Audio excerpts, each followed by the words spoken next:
Hello, once again, ladies and gentlemen, and welcome to our virtual classroom. Today we're going over lesson 22-2, 22-2, this being our 41st lesson this school year. And we're talking all about triangles. And as always, guys, I recommend that you pause the video at certain points if you need to write down the notes, or rewind it if you need me to, or if you need something to be clarified. Maybe hearing it over again will help you. But anyways, triangles. Let's start with the word triangle. If you look at the word triangle, if we just deconstruct that a little bit, we can see that we see the prefix tri and then angle. Tri means three. Think of a tricycle, a tricep. Think of a tripod. So tricycle has three wheels. Tricep is three muscles. Tripod is a stand with three legs. So tri means three, and angle means an angle, right? So a triangle is a shape, a two-dimensional shape with three angles. Now, we can extend that to mean three sides. So it's a three-sided figure. If a figure has three angles, three corners, it has three sides. Therefore, that is a triangle. Very good. Now, the thing about triangles, though, is that we can classify them in two different ways. We can classify them by their angles, or we can classify them by their sides. So we can classify them by the triangles, and we can classify them by their sides, right? And that's what we're going to be doing today, ladies and gentlemen. By the end of this lesson, you're going to be able to look at a triangle and be able to give it a classification by its angles and then by its side. But before we even do that, let's talk about angles. Let's talk about angles just a little bit. So an angle is made anytime you meet two lines together. So if you have a line and a line together, they make an angle. Anytime two lines meet, they make an angle. And so these are examples of angles right here, right here, right here. Notice that we actually have four angles. And here's an angle. And technically, this could be described as an angle as well. So an angle is a measurement of how open something is, how open two lines are from one another. So it is very important to notice that whenever you are seeing an angle, the length of the sides or the length of the arms or legs have nothing to do with the angle measurement. For example, if I have an angle that is something like this, let's suppose that I have an angle like this. And then I have an angle that is something like this. If I were to ask you, which of these two angles is greater, or then the greatest one, ladies and gentlemen, is actually this one. Is actually this one. This is the larger angle. Why? Look at how long these ones are. Isn't that one the bigger angle? No, ladies and gentlemen. Remember, angles have to do with how open something is. Angle has to do with the degree of openness. So notice this one, and it's easiest to tell closer to the vertex, to the vertice right here, to the corner. You can see the difference in how open these are. So again, angles have nothing to do with the lengths of the arms or the sides. It has everything to do with how open something is. And we don't measure this with a ruler. We measure this with a protractor, and we measure it in degrees.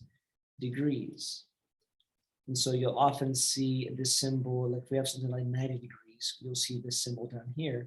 That's how we know it's a measure of how open something is. So we have three different types of angles.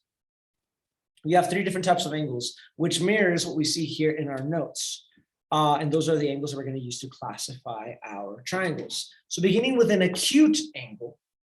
So an acute angle is an angle that measures less than 90 degrees. If you're wondering what a 90-degree angle looks like, well, consider a square or rectangle, and a 90-degree is the angle measurement or how open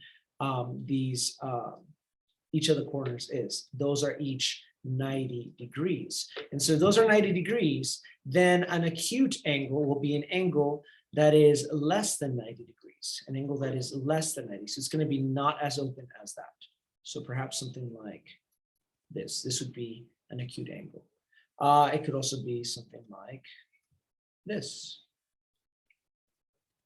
This is still an acute angle because it is still less than 90. It is not as open as 90 degrees. And an acute triangle is a triangle where all three of the angles are less than 90 degrees.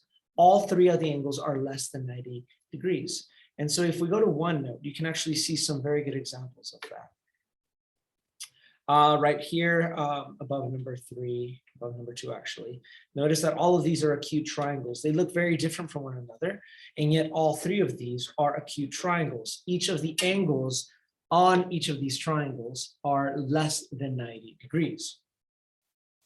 Contrast that with our next type of angle and triangle, which is an obtuse triangle. And an obtuse angle is an angle that is greater than 90 degrees. So here, let me make a perfect 90-degree angle. Again, 90 degrees is just an angle that is made by a perfectly vertical line and meeting a perfectly horizontal line, like we see in a coordinate plane. And so an obtuse angle would be one similar to this. So it's just more than 90 degrees. Even if it's 1 degree more, it is considered an obtuse angle. So it's more than 90 degrees. In a triangle with just one obtuse angle, is considered an obtuse triangle. In fact, it is impossible to have more than one obtuse angle on a triangle. In fact, if we go to OneNote here, we can see different examples of obtuse triangles. Notice how, again, we have one obtuse angle right here, and then the other two are actually acute. You need, whenever you meet all the lines to make a triangle, you're going to find that a triangle will always have two acute angles, and then the third one will either be acute, obtuse, or right. So here's my obtuse angle. Again, you have the obtuse angle, and the other two are acute. So these would be obtuse triangles. Please remember, acute triangles have to have all three acute angles, but if it only has two acute and then one obtuse, it's still an obtuse triangle. And that brings us to our last triangle, which would be a right triangle, which is a triangle with one right angle, exactly 190-degree angle. And so we can see in the examples over here that we have the right angles. When in math, whenever you see this symbol right here, where it's like a little square and an angle, you can assume that that is a perfect right angle, a perfect 90-degree angle. If it doesn't have that symbol and you don't have anything else telling you that that is a 90-degree angle, then you cannot assume that that is a 90-degree angle, because it could be 91 or 89. It will look very similar, but it won't be exactly the same. So look for that symbol and notice how yeah, these all look very different, and yet they are all right triangles. Okay, so that is us classifying the triangles by their angles. But what if we classify them by their sides? Let's classify them by the length of their sides. What do I mean by that? Well, let's look at the first one. We have a scalene triangle, a scalene triangle. And a scalene triangle is a triangle where all sides are different lengths. All the sides are different lengths.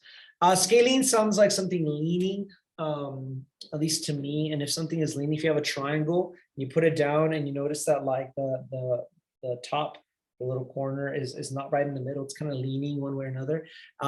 That's what a scalene triangle would do, because all the sides have different lengths. No two of them are the same. And one thing that we can assume anytime we see a scalene triangle is that not only are all the sides going to be different, but also all the angles are going to be different. In fact, when we go back to OneNote, we can see examples of scalene triangles over here. These are all scalene triangles. Oops. All these right here are scalene triangles. And notice that, for example, if I look at this first scalene triangle, look at the angle measurements. 135 degrees, which is, by the way, an obtuse angle. 30 degrees and 15 degrees. Notice that all of the angles are different. Therefore, I can assume that all three of the sides are different lengths. So this would actually be a scalene obtuse triangle. Notice scalene because of the sides, obtuse because of the angles. So I'm using both the sides and the angles to classify this triangle. Look at the next one. The next one, again, it's an obtuse triangle. This is greater than 90 degrees, but all the angles are different. So I can assume that all the sides are different as well. So therefore, this is also a scalene obtuse triangle. And then the next one, we actually have a right angle right over here. So this would actually be, notice how all the angles are different though. So this again would be a scalene triangle, but it is a scalene right triangle. Scalene tells me all the sides are different. Right tells me that there's one right angle there. And then finally, we have this scalene acute triangle because all the angles are less than 90, but all the sides are different. How do I know the sides are different? Because all the angles are different. Therefore, it is a scalene acute triangle. And you're going to find that for all the other ones as well, where we can name it both with the sides and with the angles. So after scalene, we have isosceles triangle. Isosceles. I don't know a good way to remember it. I guess there's two S's, two E's, or actually it's three S's. I don't know. I have no idea. Just remember that isosceles means that there's two equal sides. Two equal sides. And if two of the sides are equal, we can infer that two of the angles are going to be equal as well. Again, looking at these triangles over here, notice that two of the angles are the same. Therefore, I can assume that these two sides are the same. This is an isosceles triangle. Not only is it isosceles, but all the angles are acute. So it's an acute isosceles triangle or an isosceles acute triangle. Over here, same thing. Notice that we have two of the angles are the same. So therefore, these two sides are the same. It's isosceles acute. Here we have a 90-degree angle. So but we have two angles that are the same. Therefore, it is an isosceles right triangle. And here we have an obtuse angle, and we have two that are the same. So this would be an isosceles obtuse triangle. Very good. And finally, the most unique of all triangles, we have the equilateral triangle. Equilateral, here we have equilateral, that means equal sides. All the sides are equal. All the sides are equal, and therefore all the angles are equal. And you're going to find that you can also call this equiangular. Equi means equal, angular means angle. So all the angles in this triangle are the same. Not only are they the same, but they're all going to measure 60 degrees. All right, that's very important. All the angles in an equilateral triangle will measure 60 degrees. So notice that it doesn't matter how big or small the triangle is. Notice how the angle measurements don't change because of the size of the triangle. One of the first things I said in this lesson is that the length of the sides does not matter. All right, just simply looking at the angle openness, I see that all of these look very similar. And they're actually all exactly the same as far as the angles. They're all 60 degrees. And so in an equilateral triangle, all the sides are the same, all the angles are the same, and all the angles measure 60 degrees. And it technically is an acute triangle too, because they're all less than 90. That leads us to the final point here on these notes, which is that the sum, and this is super important, circle it, highlight it, underline it, whatever you need to do, the sum of all three angles in any triangle will always be 180 degrees. The sum will always be 180. In fact, it is impossible to draw a triangle, a true triangle, even if you did it on your own, where the angles do not measure 180. If you ever make a triangle, if you measure the angles well with a protractor, you're going to see that they measure 180. That's just the way it is. That's just the way it is. Notice over here, it doesn't matter which triangle I choose. And here, they actually measured these angles. 30 plus 135, 165 plus 15 is 180. 40 plus 120, we have 140 plus 160. So guys, the angles will always measure. The angles will always measure 180. The angles will always measure. Sorry, guys. So that's it as far as the notes go, ladies and gentlemen. And if we need to talk about the actual assignment later, we can. But for now, I'll leave you with that.